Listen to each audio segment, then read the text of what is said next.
aí pessoalzinho do YouTube, eu sou o Mestre Tuga, sejam bem-vindos a mais um vídeo do canal.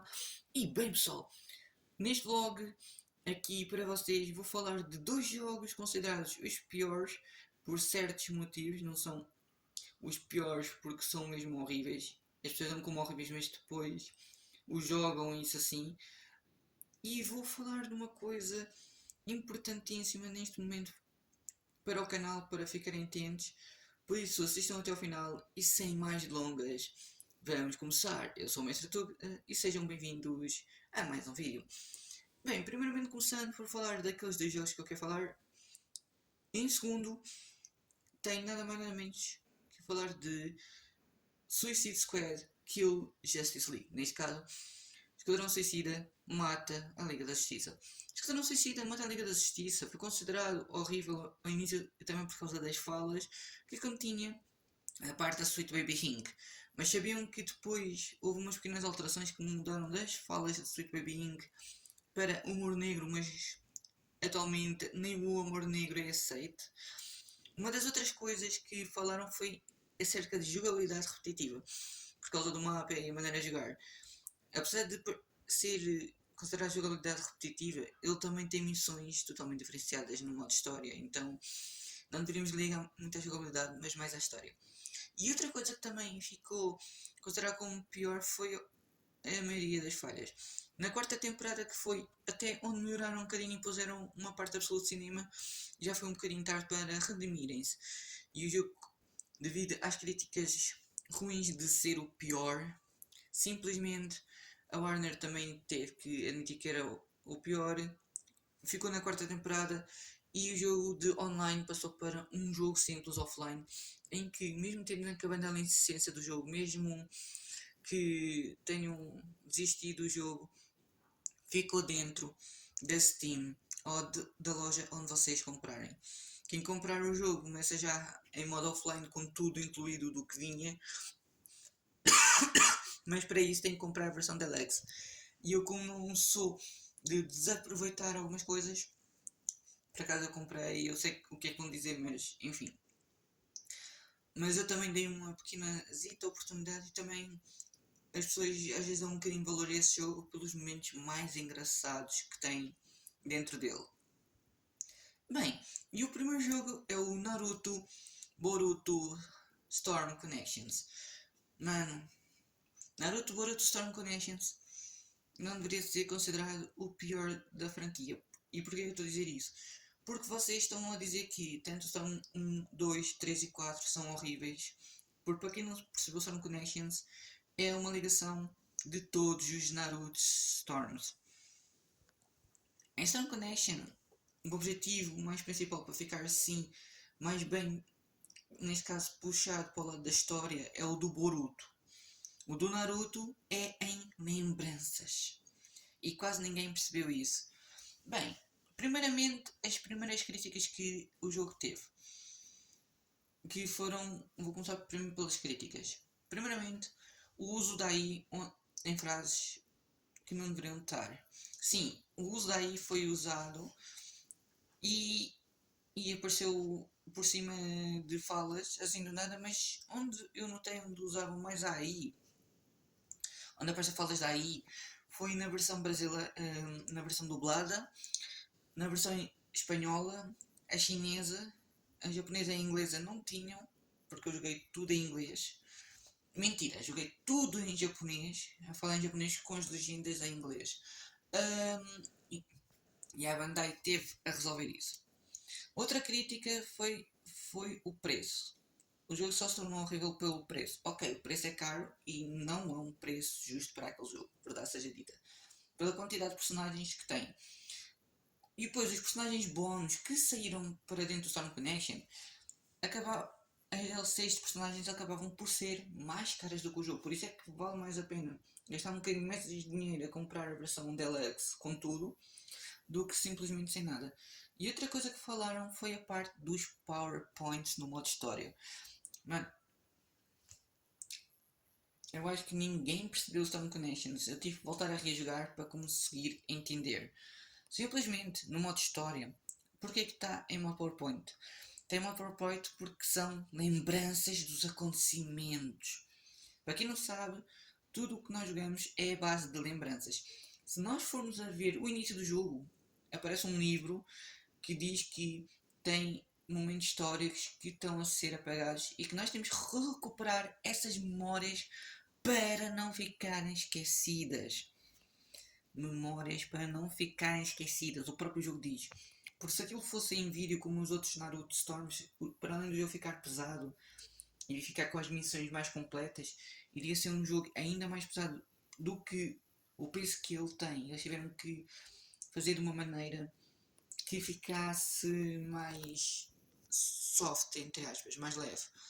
Por isso é que o jogo é considerado também o mais leve quando foi portado. E simplesmente tudo o que nós jogamos são lembranças, por isso é que é o PowerPoint, porque o estilo PowerPoint é para representar lembranças dos acontecimentos mais importantes da história.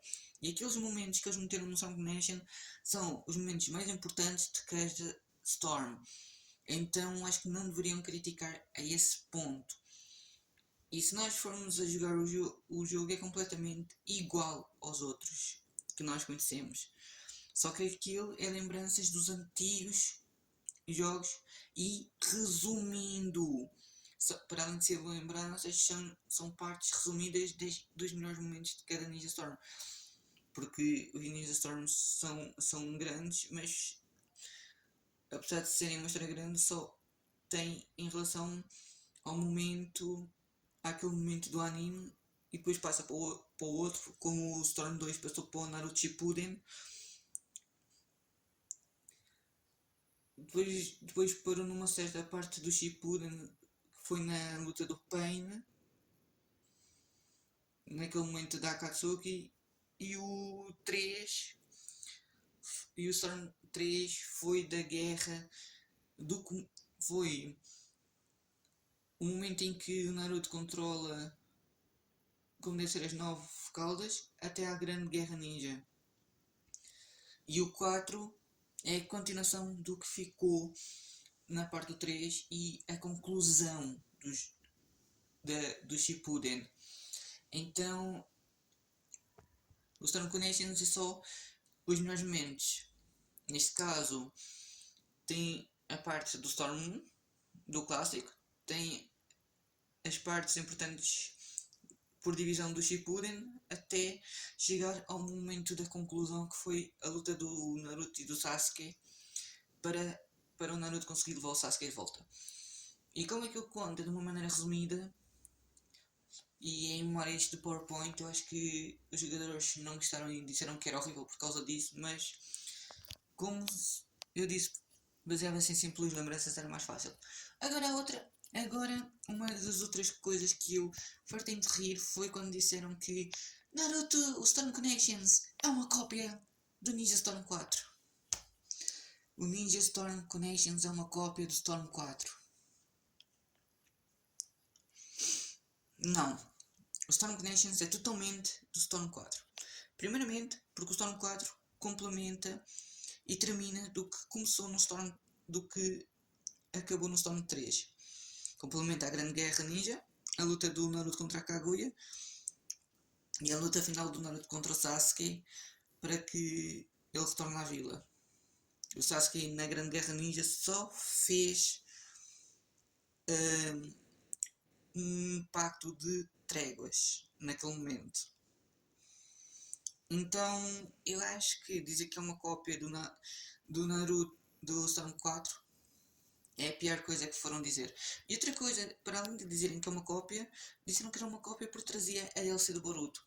Mas a DLC do Boruto no Storm 4 é um bocadinho mais incompleto do que a DLC do Boruto dentro do Connections, que é totalmente mais completa a história do Boruto. Porque quando fizeram Naruto, Boruto Storm Connections, eles queriam basear-se na história do Boruto. E o do Naruto era só como lembrança, por isso é que aparece o Naruto pequeno e o Naruto grande em estilo Hokage ao pé do balão e siga um Naruto pequenino e ele olhar para o Naruto pequeno. Neste caso é ele a ter as lembranças dos acontecimentos. Aí está uma coisa que ninguém entendeu. E agora a questão é não ser mundo e depois dizerem que é horrível porque o Storm Connections não traz mundo aberto. E agora me pergunto, e o Storm 4 traz mundo aberto? A resposta é não traz mundo aberto. No Storm 4 nós clicamos na missão por uma certa rota através de um pergaminho. Porque até ao início do jogo diz o seguinte: complementem o pergaminho. Poxa, até eu que jogo, não sou tão fã de Naruto, eu sei os começos de cada Naruto. Eu não estou a armar em David Jones, que diz que joga tudo, depois nunca jogou. E depois nunca acabou por jogar. E, sim, até eu comecei com a fala do Storm 4. Complementem o programinho. E depois nós temos que clicar na seta para baixo para abrir, que mostra a luta do Madara com a Hashirama. Depois de fazer essa luta, que é como fosse o tutorial, nós começamos a seguir as rotas que mostram as lutas finais do anime. E não traz mundo aberto e o jogo é bom. Agora o Storm Connection só por não traz mundo aberto também é horrível. Não. O verdadeiro motivo de odiarem o jogo não é porque o jogo é ruim. É porque o jogo também é genérico, como os outros. Como já é genérico. Como é caro. E as DLCs de personagens que ninguém pediu torna o jogo... Fica muito mais caro do que o jogo. Faz com que tenham mais críticas acerca de Storm Connections. E finalmente dá-se para entender um motivo. Agora, os outros motivos que eu mencionei foi só em estilo para vos dizer que não é bem assim como acham. Peço desculpa, é que eu estou com condição. Então, digam aí nos comentários se no fundo este argumento para o Storm Connection tem ou não tem até algum sentido, se nós formos a pensar. Eu gostaria de saber nos comentários o que vocês têm a dizer. Bem, e agora vem uma triste bomba. Sexta-feira já não vou gravar jogo de terror e o canal vai ficar em pausa. Por isso, este vídeo não é o último. O último vídeo vai ser gravado na quinta-feira, depois de me emprestarem o telefone de me emprestarem um telefone até ao final do mês para mandar vir o outro, que eu vou-vos mostrar como está o meu e vai ser do género, não vou gravar até ao final do mês até conseguir comprar e vir. Simplesmente não. Eu peço desculpa a esse acontecimento. Sei que era para continuar a trazer vídeo, mas este meu smartphone tem um pequeno problema. Espero que compreendam e quando eu retornar, vou retornar em grande. Eu vou pensar que vídeo é que vou trazer amanhã, mas eu não consegui trazer o vídeo que eu estou a pensar para amanhã, porque eu estava a pensar em jogar hoje o do Coffin of Sunday and Lately e gravar o vídeo mais completo do final alternativo. Então trago um outro, ou talvez traga um para compensar, um de terror para compensar o vídeo que não irá sair na sexta. E depois não sei quando é que irei trazer os outros restantes vídeos para continuar o canal. Por isso fiquem atentos a tudo isso e vemo-nos para o próximo vídeo. Eu sou o Mestre Tuga, como digo em todos os meus vídeos, eu fui.